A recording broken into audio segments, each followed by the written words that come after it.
32 उम्र 18 हो। कमर 28 सीना 32 उम्र 18 हो।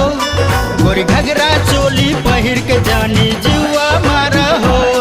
गोरी घगरा चोली पहिर के जानी जीवा मारा हो।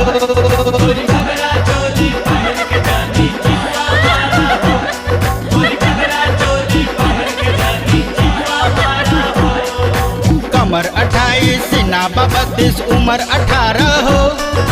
कमर 28 सीना 32 उम्र 18 हो। गोरी घगरा चोली पहिर के जानी जीवा मारा हो। गोरी घगरा चोली पहिर के जानी जीवा मारा हो। गोरी घगरा चोली पहिर के जानी जीवा मारा हो।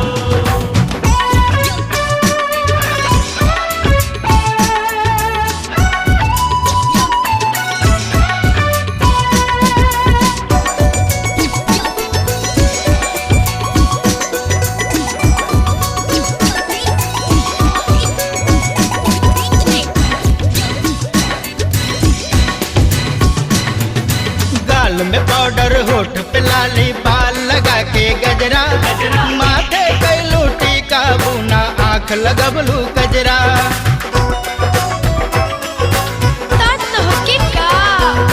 गाल में पाउडर होठ पे लाली बाल लगा के गजरा माथे कैलू टीका बुना आँख लगबलू गजरा। चले लुरहिया बंठन के लोग तोहे निहारा हो। चले लुरहिया बंठन के लोग तोहे निहारा हो। गोरी घगरा चोली पहिन के जानी जीवा मारा हो। गोरी घगरा चोली पहिन के जानी जीवा मारा हो। गोरी घगरा चोली पहिन के जानी जीवा मारा हो।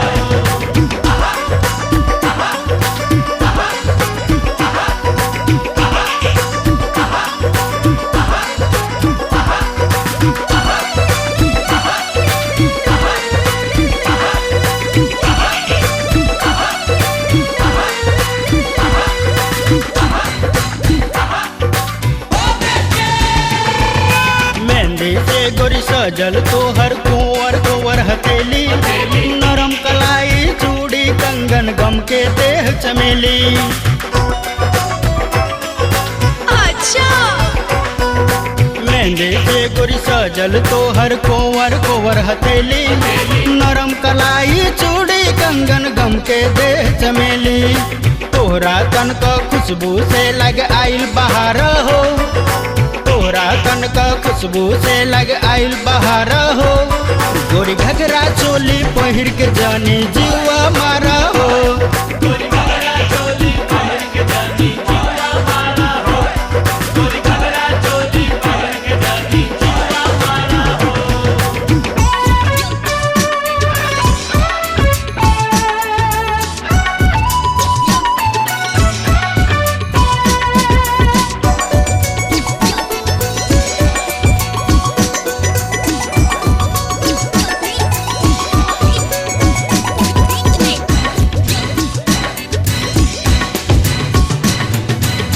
ना फैशन करबो तो नहीं केहू के मनमा माने। ऐसे भीम रमेश के घर में बढ़ जाई परेशानी। चल बुद्धू कहीं का। इतना फैशन करबो तो नहीं केहू के मनमा माने।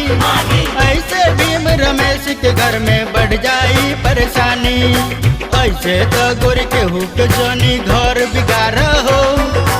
ऐसे तो गोरी केहू के जानी घर बिगाड़ हो। गोरी घगरा चोली पहिर के जानी जीवा मारा हो।